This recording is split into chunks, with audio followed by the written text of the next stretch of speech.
हाँ वो चलो जाने दो, छोड़ दो, हटा दियो। 1 मिनट में जरा फ्रेम ठीक कर रहा हूँ, लाइव हो गया।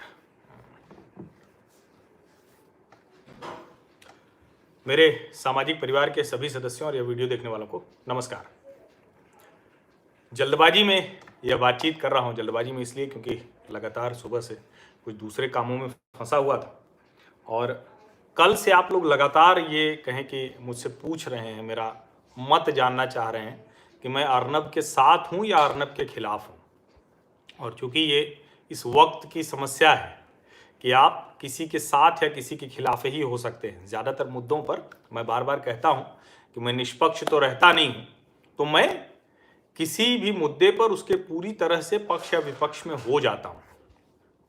लेकिन ये जो मुद्दा आया है ये इतना आसान मसला नहीं है, इतना कहें कि सीधा सरल मसला नहीं है कि सीधे सीधे हम ये मान लें कि अर्नब गोस्वामी के पक्ष में या विपक्ष में।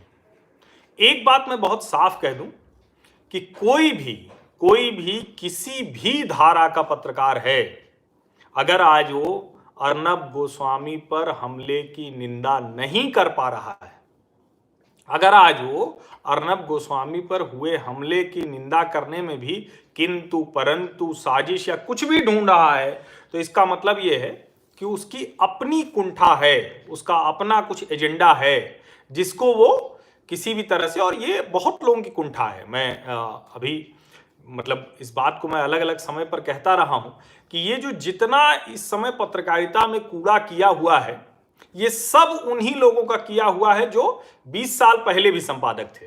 ये कोई नए लोग नहीं है, कोई नए लोग नहीं है। अगर कोई कहे कि अर्नब गोस्वामी को आज जो कहने वाले लोग हैं, तो अर्नब गोस्वामी भी उसी एनडीटीवी से आए जिसमें राजदीप थे, बरखा थे, अभी रवीश भी हैं।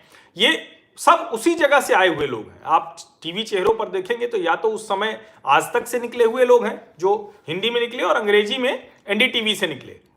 तो ऐसा कोई अलग से कोई नहीं था कि कोई नया समूह, नया ग्रुप आ गया है और उसने आज पूरी की पूरी पत्रकारिता की बड़ी कहें कि गड़बड़ी कर दी है, बहुत गड़बड़ हो गया है।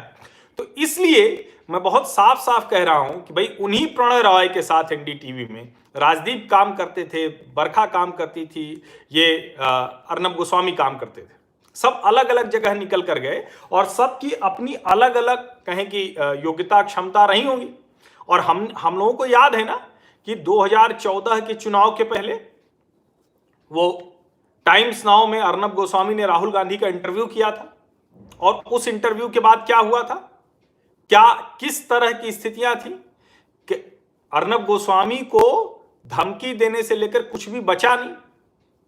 मैं बार बार जब लोग कहते हैं, और अक्सर ये पत्रकारों को खास करके जो सरकार का विरोध करते हैं, सरकार के तय विरोधी मान लिए गए हैं, हो सकता है किसी किसी मुद्दे पर तो हम सब विरोध करते हैं, लेकिन जो तय विरोधी मान लिए जाते हैं तो उनको कहा जा रहा है कि बहुत व्हाट्सएप मैसेजेज रोज आते हैं, मुझे भी कई फोन आते हैं।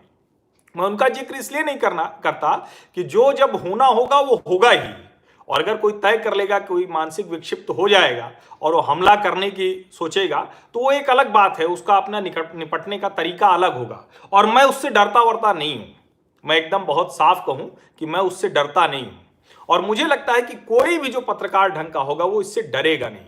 कब तक? जब तक वो खुद अपने जाने में कोई गलत काम नहीं कर रहा होगा। जिस दिन किसी एजेंडा, किसी साजिश के तहत किसी झूठ को प्रोपगेट करने की कोशिश में लग जाएंगे, उस दिन आपको धमकियों से डर लगने लगेगा। और मुझे तो कम से कम नहीं लगता है। मैं बहुत से लोग फोन आते हैं, बातचीत भी होती है, कुछ एक लोग धमकाते हैं, ज्यादातर लोग मान जाते हैं, कुछ एक मैसेजेज भी आते हैं, व्हाट्सएप पे भी आते हैं, तो लेकिन वो ज्यादातर लोग मान जाते हैं क्योंकि तर्क और तथ्य के साथ बात करिए तो वो मान जाएगा। लेकिन अर्नब गोस्वामी के इस मसले को जरा ध्यान से सोचिए। अर्नब गोस्वामी जो उन्होंने बीती रात को जो कहा, बीती रात तो उनके ऊपर हमला हुआ, उसके पहले जो उन्होंने सोनिया गांधी के लिए कहा, किसी भी हाल में, किसी भी स्थिति में उसको सही नहीं ठहराया जा सकता है। जिस तरह से वो कहते हुए कि इटली जाकर वो बताएंगे और साधुओं की हत्या कर दी, ये हो सकता है कि अभी के जो जनमानस में जो लंबे समय से जो कांग्रेस के प्रति, गांधी परिवार के प्रति जो उनके लगातार जो उन्होंने कर्म किए, जिस तरह की स्थितियां की, उससे जो मन में धारणा बन गई, हो सकता है कि वो ठीक लग रही हो, लेकिन सच्चाई यही है कि वो स्वीकार्य नहीं है किसी भी संपादक का इस तरह से बोलना। लेकिन आप सोचिए कि क्या आपको ध्यान में आता है कि इस तरह से किसी और संपादक के ऊपर हमला हुआ? और मैं आपको बता दूं, हमला हुआ होगा तो शिवसेना के लोगों ने भले किया होगा महाराष्ट्र में किसी के ऊपर, किसी के ऊपर भी किसी उस तरह के पत्रकार के ऊपर हमला नहीं किया गया। आज भी ढेर सारे agenda journalist, wire, scroll, print, ये सब तो दिन भर यही कर रहे हैं, लेकिन उसके बावजूद उन पर हमला नहीं होता है। किसी भी, मैं बार बार ये कहता हूं कि बहुत उग्र उन्मादी वैसी भीड़ हो, जिसको हिंदूवादी भीड़ कहा जाता है, हिंदुत्व वाली भीड़ कहा जाता है, उसमें कोई भी, ये जो घोषित तौर पर इस तरह के रिपोर्टर हैं, वो जाते हैं, वो सब रिपोर्ट करते हैं, जिनको सोशल मीडिया पर खूब गालियां दी जाती हैं, झगड़ा करते हैं लोग, लेकिन क्या उनके ऊपर हमला होता है? क्या नहीं होता है। एक मेडिसिन स्क्वायर का वो राजदीप के साथ जो धक्का मुक्की जो खुद उन्होंने शुरू की थी, उसको लेकर लोग दिखाते हैं। लेकिन आप सोचिए कि किसी भी ऐसे जमावड़े में, शाहीन बाग में क्या हुआ था, और ऐसे किसी भी जमावड़े में सवाल यही है कि क्या ठीक ठीक बात करनी चाहिए या नहीं करनी चाहिए। जब सोनिया गांधी की बात करते हैं तो पता नहीं इस देश के पत्रकार राजमाता के भाव में क्यों आ जाते हैं। कोई ये ऐसा तो है नहीं कि कोई राजशाही चल रही है उसमें राजमाता है। भगवान राम पर, माता सीता पर, हिंदुओं के आराध्य पर, उन पर किसी भी तरह की समीक्षा, एक से एक कॉमेडियन है वो कॉमेडी कर डालेंगे, भारतीय समाज की कॉमेडी कर डालेंगे। जो इस देश के बड़े आइकॉन हैं, पंडित दीनदयाल उपाध्याय, श्यामा प्रसाद मुखर्जी, गुरु गोलवलकर, सावरकर, स्वतंत्र वीर विनायक दामोदर सावरकर, उन पर आप कोई भी सवाल खड़ा कर देंगे, लेकिन सोनिया गांधी पर सवाल खड़ा करते क्यों जुबान लड़खड़ाने लगती है? संकट तो है ना कुछ। अगर संकट नहीं है तो आप जो बार बार हिटलर, मुसोलिनी, नाजी ये सब करते रहते हैं, क्या आपने किसी को साफ साफ बताया? क्या आपने किसी को साफ साफ बताया कि सोनिया गांधी कौन है? और मैं बार बार कहता हूं कि मैं सोनिया जी का बहुत सम्मान करता हूं। राजनेता के तौर पर उन्होंने शानदार तरीके से कांग्रेस पार्टी को खड़ा किया, शानदार तरीके से उन्होंने उसको फिर से सत्ता में पहुंचाया, और शानदार तरीके से उस सत्ता की पूरी बागडोर पकड़ ली। लेकिन क्या सोनिया गांधी के पिता का नाम एडविग एंटोनिया एल्बिना माइनो नहीं है? है, ये सच है। तो इसलिए अगर कोई सोनिया एंटोनिया माइनो कह रहा है तो ये, इसमें कहां से कौन सी बात गड़बड़ होगी? इसमें कैसे आप कह सकते हैं कि ये बहुत डेरोगेटरी रिमार्क हो गया? हाँ, उसके बाद जो कहा उससे मैं बिल्कुल सहमत नहीं होता हूं। वो किसी भी संपादक को, किसी पत्रकार को नहीं कहना चाहिए जब तक उसका कोई तर्क तथ्य नहीं मिले। लेकिन जब सोनिया गांधी के बारे में बात होती है तो ये तो सच है कि सोनिया गांधी इटली में एक रेस्टोरेंट में, एक बार में काम करती थी, वो बार टेंडर थी। बार टेंडर वही होता है जो कोई भी जो ऑर्डर करते हैं उनको लोग लाके देते हैं, ये सच है।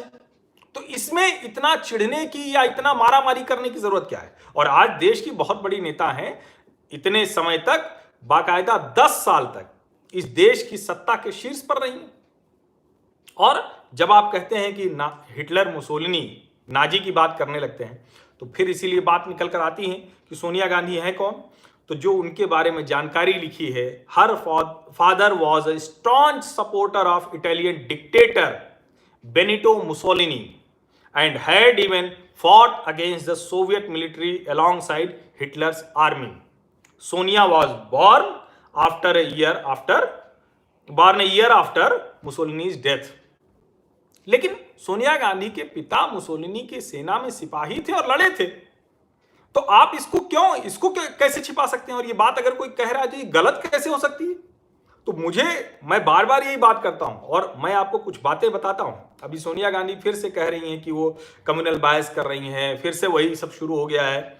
अब सवाल ये है कि क्या, जब चाहे वो नागरिकता कानून हो, चाहे वो 370 हो, चाहे वो अभी ताजा चाइनीज वायरस से लड़ाई का मामला हो, क्या इनमें से किसी पर भी क्या इस सरकार ने हिंदू मुसलमान किया? कतई नहीं किया।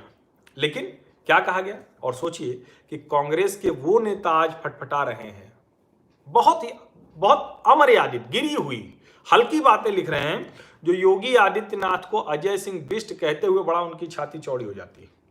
एकदम बहुत बाहुबली टाइप लगने लगते हैं, लगता है कि क्या काम कर दिया।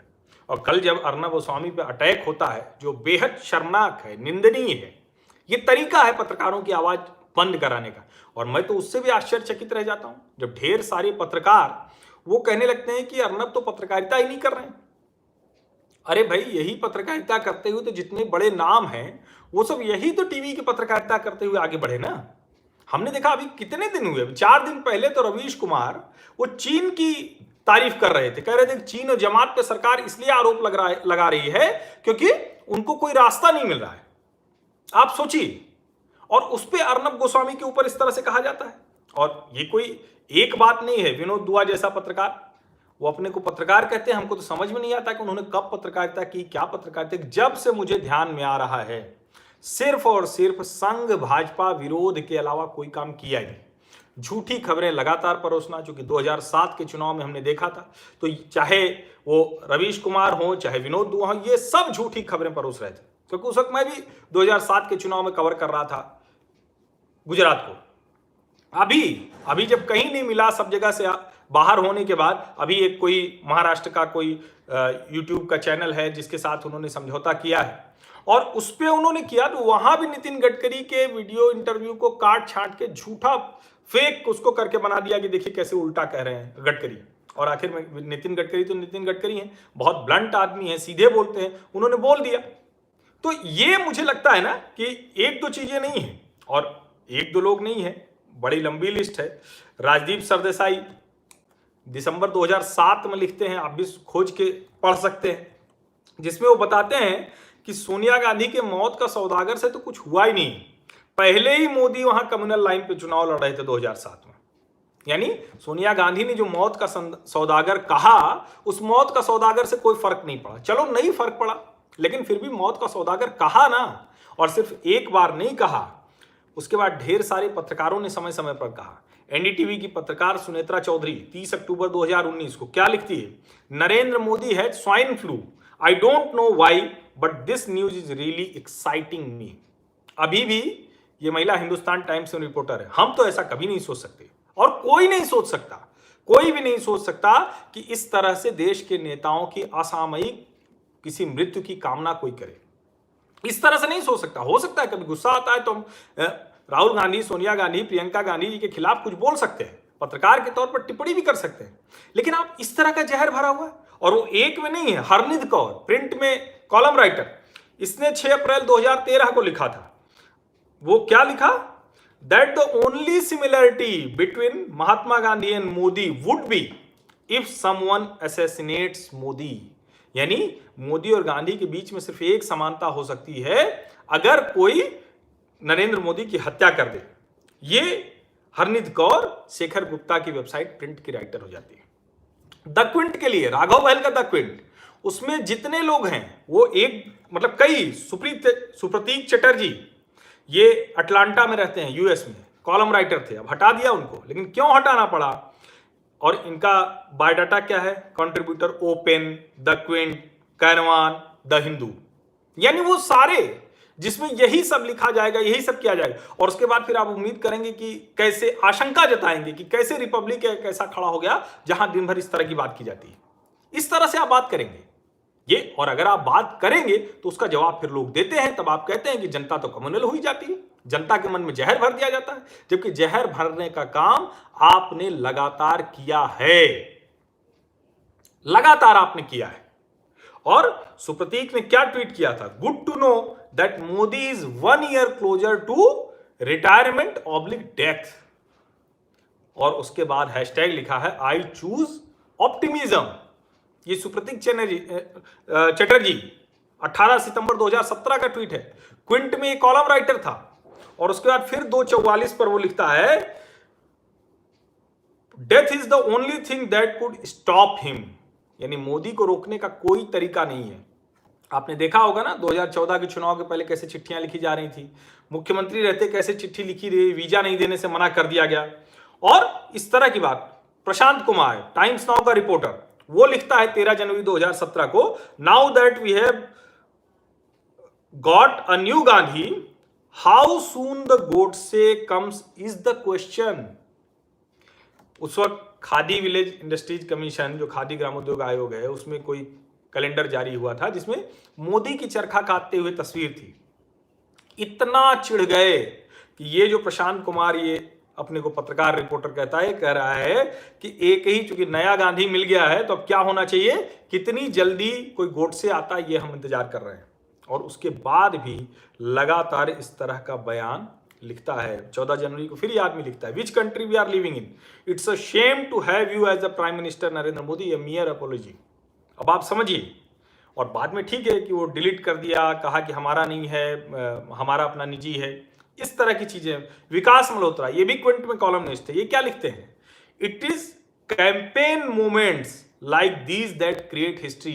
एक तस्वीर थी बनारस में, मोदी जी की जो तस्वीर थी, जो खुली ओपन जीप में वो रोड शो उन्होंने किया था। Unfortunately this time though there was no sniper around. Sniper मतलब दूर से जो कोई गोली मार देता है। आप हर दिन देश के इतने पत्रकार, बड़े बड़े संस्थानों में काम करने वाले, कोई अखबार देखिए, टाइम्स ग्रुप, एचटी ग्रुप, ये क्विंट, प्रिंट, हिंदू, कारवान, सब में। और मैं कई बार कहता हूं, इसीलिए मैं बार बार जो है ना इसको बहुत क्लियर कहता हूं कि किसी व्यक्ति, संस्थान का नाम लेकर मैं बात नहीं करता हूं, लेकिन बात करनी पड़ती है। और सोचिए कि उस गौरी लंकेश को पत्रकार लगातार बताया जाता रहे। बहुत दुखद है, किसी की भी हत्या बहुत दुखद है, किसी के भी खिलाफ हमला बहुत दुखद है, और ये लोकतंत्र में इसका कोई स्थान नहीं है। लेकिन एक चीज तो बहुत साफ साफ है ना कि गौरी लंकेश क्या कहती थी, हिंदुत्व में स्त्री को 2 दर्जे का माना जाता है, ये लगातार वो कहती रहती थी। लिंगायत को अल्पसंख्यक दर्जा दो, हिंदू नहीं। और तो और 23 जनवरी 2008 को अपने अखबार में एक लेख लिख दिया जिसका शीर्षक था, अब वो डारो द जिल्डा बीजेपी गालू, ये कन्नड़ में होगा तो मैं इसलिए पढ़ नहीं पा रहा हूं। प्रहलाद जोशी, उमेश दुशी, विश्वानंद भट्ट, वेंकटेश मिस्त्री पर 1 लाख की धोखाधड़ी का आरोप लगाया। इसमें जेल तक जाना पड़ा था गौरी लंकेश को, जेल तक जाना पड़ा था। और आप सोचिए कि कितनी घृणा भरी थी इस महिला के मन में। अभी वो नहीं है, इसलिए बहुत कुछ मैं नहीं कहूंगा, बहुत सी चीजें हैं, लेकिन सिर्फ संदर्भ के तौर पर एक बता रहा हूं।